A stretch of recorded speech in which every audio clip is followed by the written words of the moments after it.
Welcome to the podcast on obesity part 2. Is it really the diet for obesity that makes sense? And what works? Is it what we eat or when we eat? Is carb bad or is it the fat? So, as everyone knows, obesity has now become a major global health concern. We now know that obesity is a risk factor for COVID-19 hospitalization and deaths. It also has been linked to insulin resistance, type 2 diabetes, PCOS, hyperlipidemia, heart disease, stroke, kidney disease, depression, osteoarthritis, mood, and age related neurodegenerative diseases like dementia. And also in many cancers. And as everyone knows, obesity can impair our physical performance. So, losing weight had been shown to improve mood, builds self confidence, decreases inflammation and oxidative stress, and also had improved cardiometabolic profile in many individuals.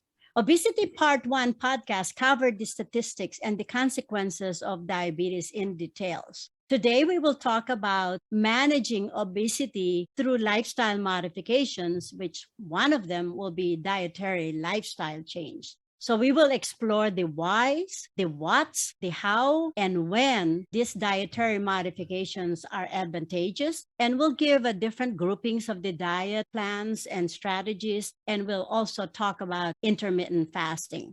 Nicole Zamignani will help facilitate the discussion. As many of you had met Nicole in previous podcasts, she is an avid supporter of ABCs for Global Health, which is our nonprofit organization. And she is a graduate student at UCSF going for her master's in global health. Welcome, Nicole. Thank you. And then let me also welcome a good friend, Drew Vercellino. Drew is an awesome chiropractor with passion centered to health and wellness. Drew started his career coaching and teaching in the sports, performance, and fitness realm since 2008. That includes personal training, leading group classes for adult and youth athletic programs, and now caring for patients to help them achieve their goals and true health potentials. With a drive and motivation to learn more and better help his clients, he took numerous courses from kettlebell certifications to functional movement workshops and eventually wound up in chiropractic college. His passion for health and wellness led him to do additional training in functional nutrition, athletic performance, and specialized technique within chiropractic medicine called upper cervical, which he utilizes in his office in Dublin, California. His passion is to help people develop strength and resilience, both mentally and physically, so they can reach their full potential. Welcome, Drew. Thank you, Dr. Gabiola. Great to be here. Thank you. And also, Drew will help clarify all these dietary strategies and different combinations thereof, how they work, their benefits, and pitfalls. So, welcome, both of you. Great. Thank you so much for having us. There's so many different diets out there. So I guess let's start with the most basic question in this conversation is why are we even talking about diets? Like, what are we discussing? Well, in one of the podcast engaging emails, several people had talked about the importance of dietary regimens to approach obesity. But I think it's beyond just weight loss. It is really to promote health and prevent diseases like hypertension, diabetes, heart disease, stroke, hyperlipidemia or high cholesterol, or changing those cholesterol profile, preventing renal disease, cancer, osteoarthritis, and to improve also our mood and cognitive function. So I think in diseases, better nutrition also helps people respond to their therapy better. And in a lot of my research, there'd been data that showed that it promotes also healthy aging and longevity and improves the quality of lives of people. What do you think, Drew?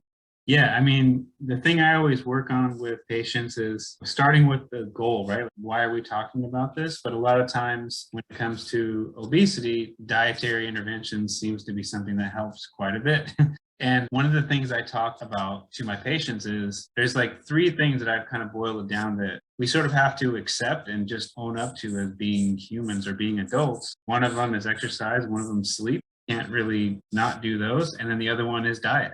I guess you can not exercise, but your diet and your sleep, you kind of really have to work on those. And so we need to dedicate some time in our personal lives outside of work and outside of trying to have fun all the time to really focus on what's going to help our bodies thrive in this environment for as long as possible so that we can really enjoy things. I like that thrive thing. It's not just living, but thriving, right? So I've seen several patients, and even during disease process, really a better diet helps us respond to our diseases better. It improves the way we feel. It improves our response to therapy. It improves our mood. It may help us feel less depressed when we're confronted with some diseases. Yeah. And, speaking on that topic, of course, depending on what disease or what ailments you're facing in your everyday life, there's so many different diets out there. So it's really important to do the research and talk to your providers to see which one is best suited for you. So that can bring me to the next question, which is, what are the different types of diet out there?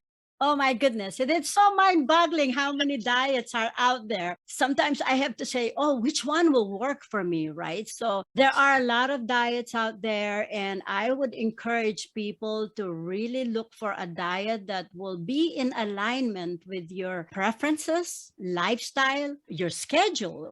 It may be a good diet, but if you don't have time to plan and prepare for it, it's no good. I think Drew will help us outline the groupings first, and then maybe we'll talk about the major diets out there, and we'll help each other in terms of putting some clarity on this diet. I think then we will defer the decision to our audience in terms of what diet will fit their lifestyle and preferences.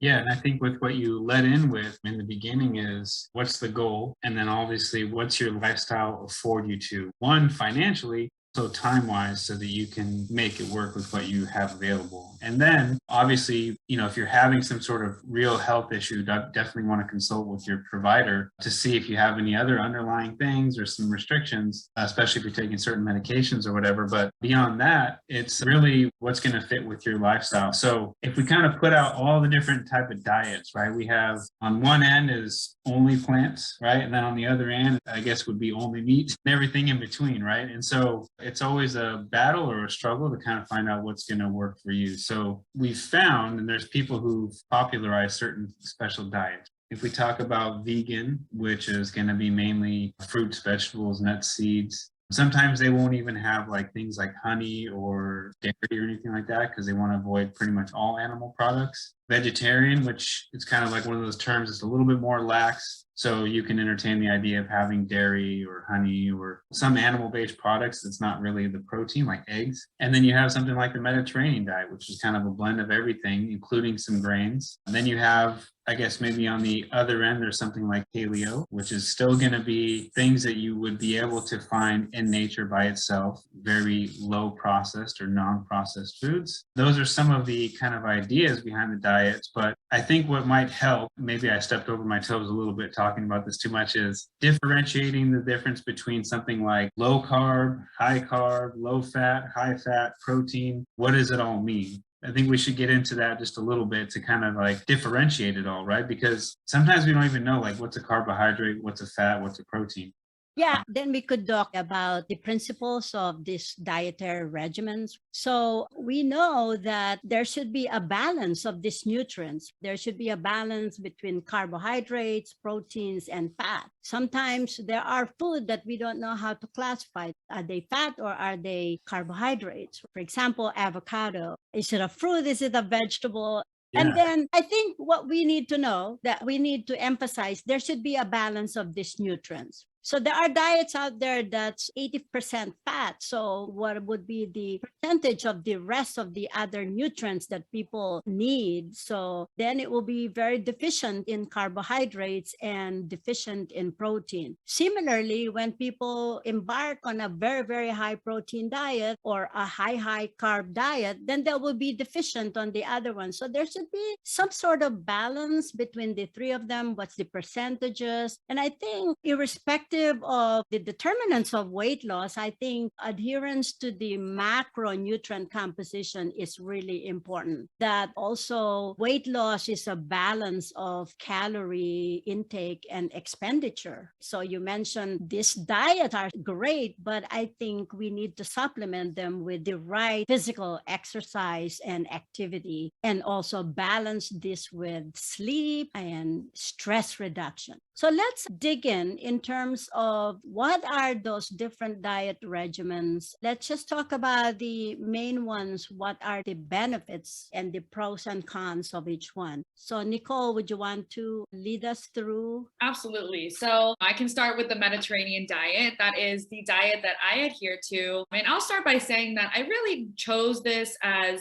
kind of a challenge to myself. So I am Brazilian. I grew up eating a lot of meat in my household, and it was a difficult switch for me to kind of drop the heavy animal red meat product and switch over to eating more vegetables and mainly fish or seafood as my protein. I'll say that the experience that I had was that I really was introduced to so many new vegetables. Like, I had never eaten cauliflower before.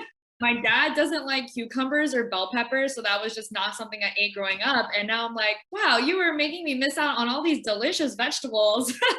So it's also kind of fun, right? I think when you are changing your diet, even though it's something, for serious, for weight loss, or if you do have obesity, you really need to be able to enjoy it and still be able to, like you said, thrive, right? We don't want to just move day to day with this pressure on your shoulders and this stress of having to adhere to a diet that you're not happy with. So it's important that in choosing your diet, you also remain flexible to maintaining certain foods in your life that you really genuinely enjoy eating. So the Mediterranean diet is primarily plant-based. It includes a lot of daily intake of whole grains, olive oils, fruits, vegetables, beans, other legumes, nuts, herbs, and spices. I love spices. Sometimes people don't put spices on their food, and I'm just like, spices just really elevate the meal, and it doesn't really have that much in it. So if you're not allergic to anything, just throw some spices on there and elevate your food. So you're able to eat animal proteins on the Mediterranean diet. However, like I said, it is preferred that you eat fish and seafood just because it's a little bit lighter, and the poultry, eggs, and dairy just a few times a week. And red meats are suggested to eat only once or twice per month. Like I said, I personally don't even eat red meat or poultry anymore, but I'm not opposed to eating it in the future. If I ever go back to Brazil after COVID, I'll definitely have to eat some meat with my family. And then you mentioned this a little bit earlier, which is, how do we categorize the different foods, right? So avocado, for example, I do count it as a fat in my macros, and right, our macros are the carbs, fats, and proteins. And it's important that when you do change your diet, you are aware of these different macros because sometimes they do add up. So a lot of people, when they switch to a plant-based diet, they don't realize that they end up intaking a lot more fats than they should in their daily dietary intake. So a great way is, rule of hand is when you eat an avocado, you should only eat 1/8 to 1/4 of an avocado per serving. Many people end up eating half an avocado or a full avocado in a serving. But of course, that's just balancing your fats throughout the day. So there's healthy fats like the olive oil is recommended on the Mediterranean, and nuts and things like avocado. And then olive oils I usually use to replace other fats like butter or margarine, and nuts, oily fishes.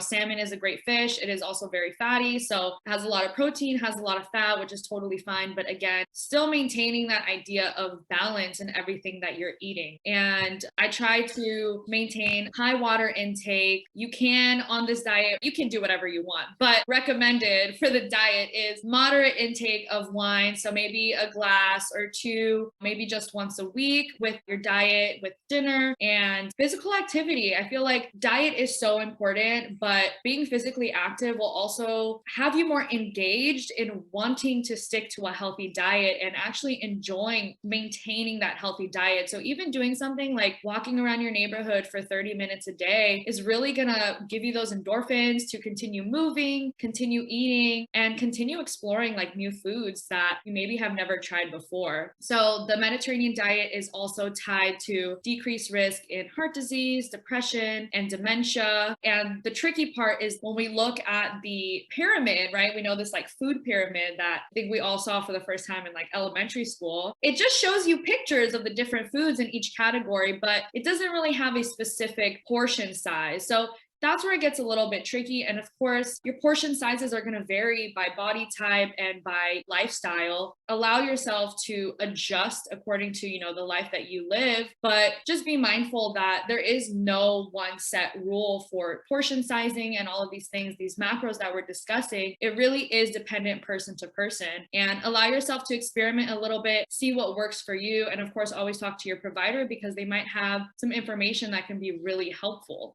Yeah, I agree. It's actually one of the highly researched dietary regimen out there. And the research shows in long-term studies that although it has not been great in terms of weight loss dietary plan, it has been shown to actually prevent and also improve people with cardiovascular conditions. Like there's this Predimed trial, which shows primary prevention in thousands of patients with diabetes and other risk factors for heart disease, that it has been shown to actually decrease the risk of death by stroke, decrease stroke by 30%. The nurses' health study and the health professional studies where they had tens of thousands of patients, they have shown improve in aging and cognitive function and also cardiovascular health. So I think it's both on about the lengthening of the telomeres and perhaps anti-oxidative stress and decreased free radical formation. So more things to follow, but Mediterranean diet may be a blueprint for all diets with some modification if the main goal is weight loss. But if the main goal is mainly weight loss plus cardiovascular health and healthy aging, then maybe there should be some combination or reduction of the calories that are on the Mediterranean diet. Yeah. And I'll just leave like a last tip. Obviously, I'm super passionate about this diet because this is what I do. Something to be mindful of, I think Drew might have mentioned this earlier, is that depending on what side of the scale you're on, you're missing out on some nutrients, right? If you're eating a really red meat heavy diet versus just plant diet, you are going to miss out on a few nutrients along the way. So just be mindful of the things that you're missing. So for me personally, since I don't eat red meat and poultry, I don't get a lot of vitamin B12. So there are ways for you to supplement that in your diet. And of course, B12 can be linked to depression and other things as well. So it's important to always be mindful of that. And, nutritional yeast is a great thing to add into your meals to kind of help build a nice, full, well-rounded meal as well. Yeah, I like that plate portion size, and I like to see colors of food, right? So I like plates. And talking about colors of food, I was told that if you have this rainbow color, it should be healthy. But then one of my patients said, "How about M&Ms?" So chocolate never hurt anybody.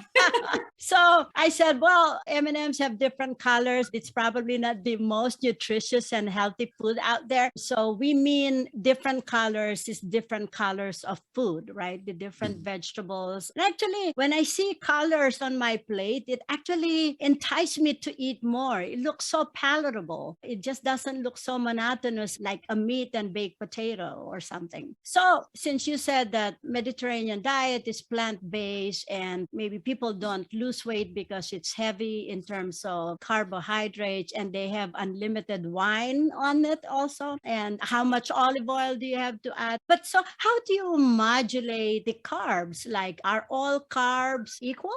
Right. So for me, I do stick to whole grain or whole wheat when I'm eating carbs. Of course, I eat a lot of beans like chickpeas. Chickpeas are known for carrying a lot of protein. So that's kind of how I substitute some protein. I'll also just give a recommendation to all the listeners that there is a free application that you can get on the App Store called MyFitnessPal. It's completely free. And it's a great way if you're new to micro and macronutrients to track the food that you're eating. And you don't have to track your food forever, right? Like the idea is not to have this really strict plan for the rest of your life, but it is going to help give you a better idea of what is in everything that you're eating and kind of help you visualize your meals and understand better how you can balance out, your carbs, your proteins, and your fats. Yeah. So the more highly processed the carb is, the worse it is, right? So whole grains, they have all the fiber component in it, like, for example, steel cut oatmeal, for example. So you have the benefit of the fiber. And the reason for that is if you eat a carb that's either high in glycemic index or it's highly processed, what it does, it increases your insulin secretion. And we all know that insulin is a storage. So it wants to store it as fat. So if you have to choose on carbs, you have to choose the high fiber, whole grain. Things to avoid are flour, pancakes, donuts, right? Yeah. And even with fruits, there are high glycemic fruits and there are low glycemic fruits. So you could choose, like berries, for example, are a lot more healthy. So in terms of protein, you mentioned, Nicole, that people could choose plant-based protein. So it doesn't have to be all red meat or chicken or poultry or fish, but there is plant-based protein like garbanzo.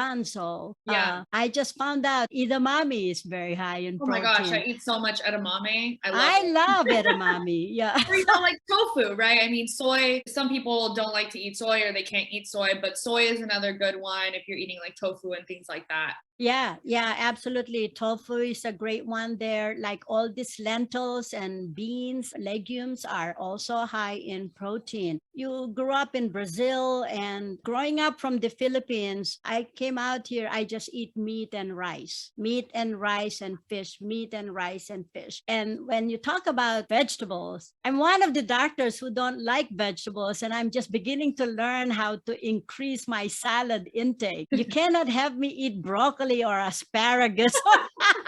So I'm beginning to start this, and I'm actually liking them. So, I mean, we could all learn. When I was in medical school, I saw cardiologists who were heavy smokers, who ate all these high fat meals. And I think we're all learning. Not all of us in medicine are healthy eaters. So we should learn as well. So let's move on to the next diet. It's a good time to go to the keto diet, right? Which is kind of an opposite. I think this is Drew's specialty. Yeah, so ketogenic diet, right? I think it's important to kind of define what that really is. And unfortunately, it's not well defined when it comes to, I can pull up a textbook and say like keto means XYZ. But there's some loose definitions by a lot of the researchers, and not just researchers, but also doctors who implement this as a treatment for given conditions. So originally, I believe it was heavily utilized to help treat people with epileptic seizures, specifically in children, and they found great success with that. And so they started to ask more and more questions. And one of the things that they found by following this diet is that by focusing more on fat and really restricting carbohydrates and even protein, it basically puts your body into for simple sake, into a fat burning mode. And when you burn fat as calories, that's great. You get some calories from that. But one of the byproducts of burning fat is the production of ketones, which provides even more energy for your body. So those ketones can be utilized in the brain, in the heart, and a few other organs as a really good fuel source that's very clean in nature. And it's going to be very low extra waste products, I guess you would say. So that's sort of kind of what ketones are. They're a very specialized and beneficial type of fuel for the body. And the way you can get into that state of quote unquote ketosis, we can measure ketones same way we can measure blood sugar. You can either take a prick of the finger, sometimes they'll do a breath test, sometimes they even do a urine test, to kind of the different ways to measure it. But in a lot of the research, it's primarily done with the blood, and you'll get a reading within a very narrow range. I think 0.5 to 1 millimolars is kind of like the minimum end of being in nutritional ketosis. And then all the way on up to like 4 or 5, maybe even 6 millimolars. Now, I want to throw in this, and Dr. Gabiola, you know a lot more about this than I would. When it comes to the extreme end, if you have like type 1 diabetes, you would have really high levels, in which case you would probably start to notice an issue way before you try a diet. You start to lose a lot of weight, energy would be really fluctuating. Like, maybe you can share just really briefly on that. Sure. Actually, most of us, normal individuals, that's not with type 1 or type 2 diabetes, right? So if we respond to a glucose load or to any nutrient load, we respond to it by secretion of insulin. So that's a given, that's automated in our system, unless we develop type 1 diabetes where you have absolute insulin deficiency, or type 2 diabetes where you don't produce enough or you're deficient, or either you're deficient of insulin production in type 2 diabetes, or you are not responsive to the insulin that you secrete. So that's called insulin resistance. So for example, in a normal human being, actually we are on intermittent ketosis mode. Like during sleep, that's fasting. If you go to bed at 9 o'clock, you don't eat from 9 o'clock until the morning, for example, until 8. So that's about, 9 to 9, for example, is a 12-hour fast already when you sleep, if you didn't eat anything. So we have intermittent ketosis, but not condition called ketoacidosis, where you actually could not cope with the massive ketone load. So as your ketones get so high, you become acidotic. The pH in your blood goes down. You urinate more to excrete that glucose load because you cannot metabolize the glucose, and you oxidize fat into ketones. Examples of those are the acetoacetate and beta hydroxybutyrate. So those will accumulate in your system and you have to get those out. So those people who goes into a severe ketoacidosis, you could actually smell their breath. It's like a fruity odor. And so you are in trouble. Then we have to give you insulin to basically reverse that metabolic switch. Basically, ketogenic diet is like switching your metabolism from glucose burning to fat burning mode.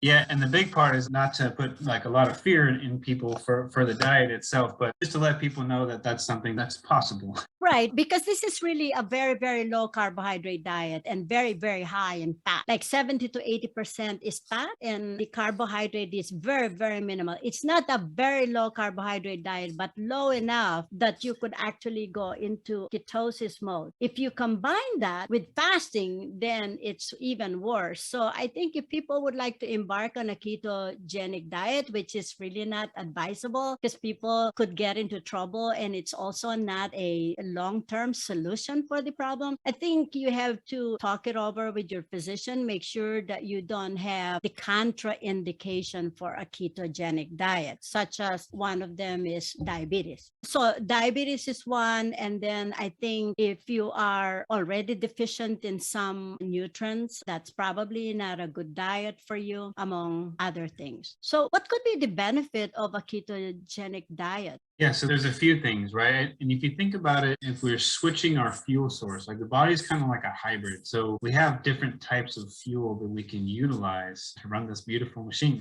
And so one of those fuels can be fat, and one of them could be carbohydrates or glucose, and then another one could be ketones. So ultimately, when we burn fat, we're making ketones, and you can almost think of them as like a signaling molecule to the body. So I got my little cheat sheet here so I can remember. But one of the signaling things is to preserve muscle glycogen by the ketones floating around in the body. Your muscles will better utilize fat and ketones so you can preserve glycogen because, well, side note, a lot of people who are endurance athletes utilize a ketogenic diet because of its efficiency at allowing them to run for long distances. On the opposite end, for high power output type of athletes like sprinters, they might not do as well with this type of diet because they're going to be burning more glucose as they go through a very short type of event. And so in those cases, it's very beneficial for our body for survival to be able to store glycogen and preserve it for those times where we, if we were to be caveman mode, you want to get away really quickly. So that's one really cool one. Another one I've been doing quite a bit of research on because I found this interesting was actually decreasing, this might be a little bit confusing for the audience, but as far as decreasing the allergic response. Mast cells tend to release their stuff when you have allergic type of responses, but it's been shown actually in some of the research to actually decrease that huge allergic response to certain things in the environment or certain other foods that we eat. And another one is as far as gut health, providing the different cells of the body, cells of the gut for their fuel, and then also brain health as well. So talk talked a little bit about kids and adults with epileptic seizures, but also there's some interesting research going on right now working with individuals who are suffering from different neurodegenerative issues like Alzheimer's, multiple sclerosis, and Parkinson's, who specifically in Alzheimer's talking about potentially calling it like type 3 diabetes or insulin resistance or sugar resistance in the brain itself. So if we can work on providing them another fuel source for the brain, hopefully it can work that much better and start to allow things in their brain to work that much better. Yeah. But also ketogenic diet has been shown to actually stimulate increased energy expenditure because of, it takes so much energy to convert fat and protein to glucose. So it has also a satiety effect. It decreases the hunger. So ketone bodies are good in terms of decreasing the hunger. And then, of course, as you mentioned, the promotion of fat loss because of oxidation of fat cells, partly because of decreased insulin level, because it's very low in carbohydrates. So it's also low in insulin levels. And many research had shown really decrease in triglycerides and increase in HDL. And you yourself, Drew, probably had seen that on your biometrics. And it also decreases blood pressure. And people looked at it also, it improves insulin resistance. Yeah, that's actually brings up a good point. I actually did, when I first got into this, into really like wanting to experiment on myself with the diet. First, I read a couple books to make sure I knew what I was doing. And then I decided to get some lab work done, which is just a basic panel for cholesterol and just a few other things. Cholesterol was the main thing I was interested in. I did the diet for 6 weeks and then ran the blood labs again. And then just like as you would expect, if you read the books and did the research, HDL went up, LDL went down, triglycerides went down, and total cholesterol went down. And then subjectively felt better, sleep was a little bit better as well. So those were all really, really interesting things. But I think it's really important when it comes to diving into understanding the ketogenic sort of diet is when it comes to the research, a lot of times you can almost find research to support whatever thing you want to believe when it comes to the ketogenic diet. But a lot of the research is looking at the percentages, like you were saying, like 70, 80% fat. That's a very rare type of study that shows that high of a percentage of fat. Normally, they consider anything over, I think, like 40 or 50% of your calories from fat to be a high fat diet, which if you're trying to get into nutritional ketosis, that probably won't happen because that means if you're at 50% fat, that means that protein and carbs got to make up the rest of it. And you're not going to be able to get yourself into a ketogenic state because you're going to be secreting too much insulin at that point. It's kind of like a blocker of that.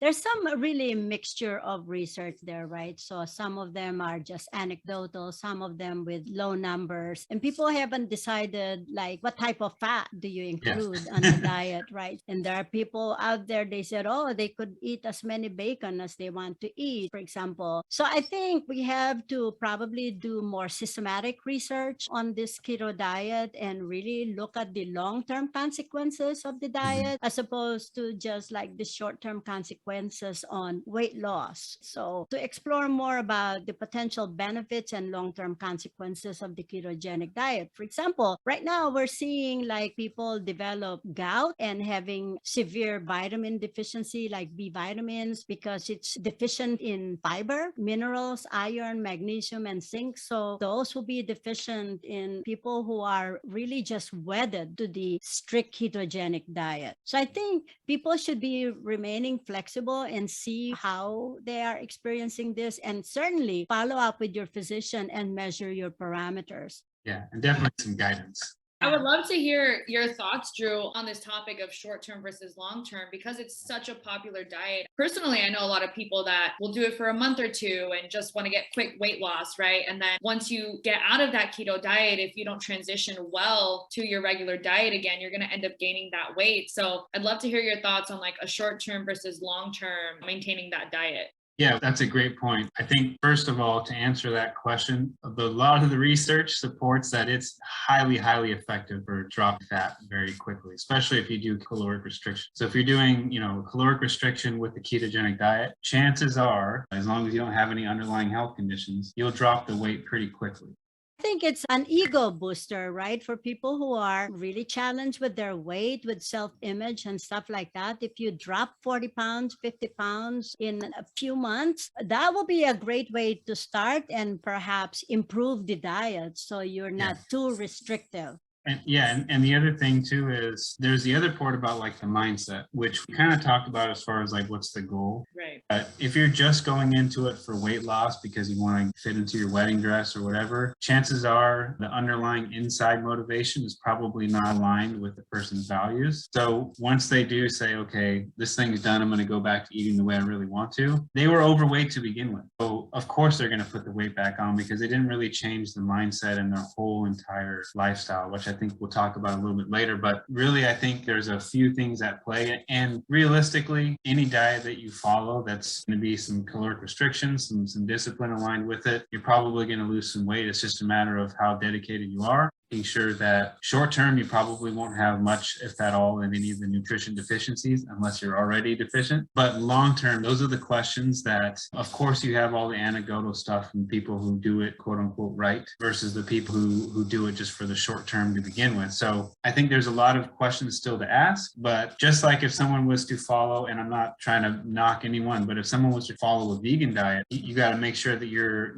like you mentioned earlier, B12, things like that. You got to make sure that you're doing it right, because you want to do your best. And in that instance, a lot more times people are trying to focus on their overall health when it comes to like a vegan type of diet. And some people choose to think that the ketogenic diet is going to help with their health. It's just really a matter of commitment, at least in my experience. Is like, how committed are you, and what are the different things you're going to choose in your change in your life that line up with that. And I think the hardest part, no matter what diet, is always going to be your support network. Who's on your team, your spouse, your family, whatever it is, are they doing it with you? Because you're probably going to be a lot more successful if they are, versus like myself being the weirdo going out and asking for I go to a restaurant and like, let me get the steak with broccoli. Right. So I think really it bears looking into it, because it's really a great rapid weight loss program. And I think once people reaches the way to sustain that in a healthy fashion by looking at their diet and selecting the healthy food, like reducing saturated fat and converting to the unsaturated fat. And also I would be cognizant in people who are pregnant, who are breastfeeding, and who are growing, like adolescents, probably not to get into this ketogenic diet. Like the person who is getting married, they may get into a size 6 or size 2, but then to sustain that after would probably be mainly a lifelong commitment, like commitment to really healthy lifestyle. Yeah.